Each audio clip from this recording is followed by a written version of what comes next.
Good evening, Kenton community. My name is Sabatino Samato. I am your superintendent, and this is your weekly connection update. This evening, we're going to really focus on pretty much just three main topics. One, our learning model, and just give you some updates about that. This month, the month of March, is Women's History Month, and we're going to follow the same format that we did during Black History Month. Each week, we will celebrate a significant woman in our nation's history. So we're going to start that this evening as well. And then we're going to round off with our recognition for this week. So let's get going. First, our biggest topic today is really our learning model. Folks, I really need to bring us back to where our focus was last Friday during the connection, where our focus needs to be this weekend. I know some of our VLA families, this is difficult on you, but why I asked for that decision from our VLA families by this Monday, whether they're going to stay in VLA, virtual learning for the rest of the year, or they're going to start coming back to hybrid. Because, full disclosure, we want to look at our hybrid model under the current guidance, and that current guidance is 6 feet plus masks of social distancing. We want to look at our current model and see how many students truly are, once all of our VLA families have made that dedication, whether they're staying in VLA or coming back to hybrid, and we're going to go grade by grade, school by school, class by class, and see where we might be able to increase in-person instruction. So that's based off our current guidance. That's what we're looking at. And folks, this is very fluid. And as we continue to go through this pandemic, we're still technically in a pandemic. I don't want anyone in our community to forget about that. That this year has been extremely challenging. But our goal in Kenton is always in-person instruction, the most in-person instruction that we can move to. And of course, as we come out of the pandemic, we will transition, and we're going to have our challenges in transitioning, but we have to work to get our kids with our teachers in person. We know that that is the best option for students, and we're continuing to work at it. Now, many questions have come up. Well, what if the guidance changes? And absolutely, if the guidance changes, then we will also change, and we will look to see how we could change. I want to just bring to everyone's attention, we will still be faced with some challenges there, though, ladies and gentlemen. For example, I don't want people to forget that we came into this year having to make plans for our school year like no other year. We had to plan for in-person instruction. We had to plan simultaneously for virtual instruction. We had to plan for how could we get, following the guidance, students into our schools. In Kenton, we had a little bit of a setback. We weren't ready to open the year in person. We started phasing it in. We had an even bigger setback when we went into orange, yellow zones. And so finally we got to our new year, and we have all of our students back, but we still scheduled this year based on this guidance and the pandemic. It's going to take some change when we're changing back out of this pandemic. I don't want anyone to think that if any changes happen that it's just a flip of a switch, but we will push to make those changes. Okay, so some considerations, folks. I don't want us to forget about transportation. Transportation is and will continue to be something that's extremely challenging for school districts. Transitions during the school day, transitions in hallways, arrival, dismissal, cafeteria time. I know that when we think about school, we're just thinking typically about the classroom, but all of these things come into the school day. Now, I'm not trying to be funny. I'm not trying to talk to anyone like they don't understand what happens during a school day, but I just want this to serve as a reminder that there are a lot of things that school districts will be looking at and still working with during any change to any model. So I ask for that collaboration. We've been so wonderful in Kenton working together. It hasn't been easy. It's been the most challenging on our families, but trust me, folks, our staff, our teachers, our support staff, our administrators, they've been working around the clock this entire time. They want students back just as much as I do and just as much as you do out in our community. But it's going to always continually take work. We are and we have been bringing back groups back together to look at different models, and we will continue to do so. And as things change, I will always keep you posted on this weekly connection. I just shared with you some things that we would have to take into consideration and that will be challenges, but we're up to the challenge, and I know that together we're going to be able to figure this out. Please, folks, continue with the patience and continue working hard. Families, you're doing a great job, and just like our Kenton staff.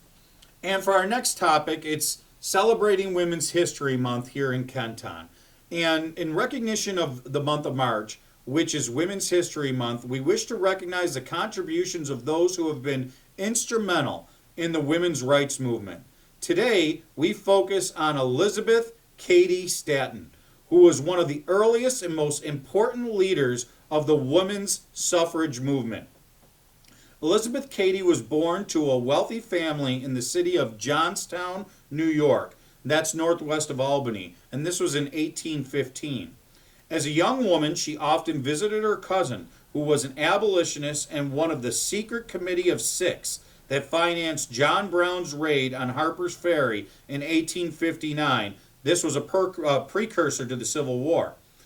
Through this cousin, she met and married Henry Brewster Statten, a prominent lawyer, politician, and abolitionist. She shared his views on abolishing slavery, though many in her family did not share this view. While attending the World Anti-Slavery Convention in London in the year 1840, during their honeymoon, Mrs. Statten was appalled when the convention's male delegates prevented women from participating, even those who had been sent there as delegates. She befriended one of the female delegates, Lucretia Mott, who had been barred from participating at the convention. Mrs. Statten then watched her preach at the London chapel, which was the first time Mrs. Statten had ever seen a woman give a sermon and even speak in public. This was a turning point in her life. She became increasingly passionate about confronting the legal barriers to gender equality and earning women the right to vote, while also eradicating slavery. In the late 1840s, she was part of a small group that organized the Seneca Falls Convention and was the primary author of the convention's Declaration of Rights and Sentiments. This was the beginning of the women's national suffrage movement. Miss Statten was one of the most important leaders of the movement, working alongside her close friend Susan B. Anthony for decades. Following the Civil War, they were overjoyed to see the end of slavery, but they opposed the passage of the 15th Amendment because it only gave the vote to African American men and not all men and women. They founded the National Women's Suffrage Association, which Statten presided over as president, and she worked for 40 years to earn women the right to vote. She died in 1902, 18 years before the passage of the 19th Amendment, which finally granted women the right to vote. And to close us out this week, ladies and gentlemen, we'll finish with our recognition. And our recognition this week is a wonderful teacher in Kenton, Miss Amy Close. And we're recognizing Miss Close for getting recertified, her national board certification. She actually had to get recertified for it, and she just completed that recently. And for those of you who don't know what that national board certification, earning a national board certification is a rigorous process which includes written entries, exams, and video submissions, and can take 1 to 2 years. There are 4 components of certification: an assessment of the candidate's subject area knowledge, evidence of differentiation in instruction, video recordings of classroom instruction, and evidence of being an effective and reflective practitioner of teaching practices. So in Kenton, we have really many national board certification teachers. Actually, we have some of the most in the area here in Kenton. Here in Kenton, we actually have 24 current or recently retired teachers that are nationally board certified, because that's our teachers really hold their profession in the highest regard and continuing their education and refining their practice. Miss Close is just an example of how our teachers really take that to heart. Not only is Miss Close nationally board certified, She's also a trainer of nationally board certified teachers. And what I mean by that is she actually spends her time helping other colleagues to not only apply for, but to work towards their national board certification. So congratulations to Miss Close this week for all of her hard work and dedication to Kenton for over these years, and for especially most recently for the past years in re-upping your certification for national board certification. Congratulations, Miss Close. So, ladies and gentlemen, that brings us to the end of our weekly connection this week. And I just want to sum this up in saying we are in the month of March now. We have March, April, May, and June until the end of this school year. And all of us as families, we know this part of the school year goes very quickly, very quickly. I want to reiterate with our students and our families, especially with our students, this is not the time to become complacent. You can see the finish line. You have to work hard. It's like that runner at the end of the race where you can see that finish line and you have to really work your way through to the end.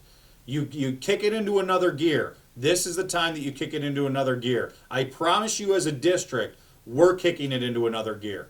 From our teachers to our administrators to even our planning staff that comes together to look at what we can do to increase in-person instruction. We're going to keep on fighting. We can see that finish line for this year, but we're not going to be satisfied with the pace that we are at right now. We're going to keep on fighting to finish strongly.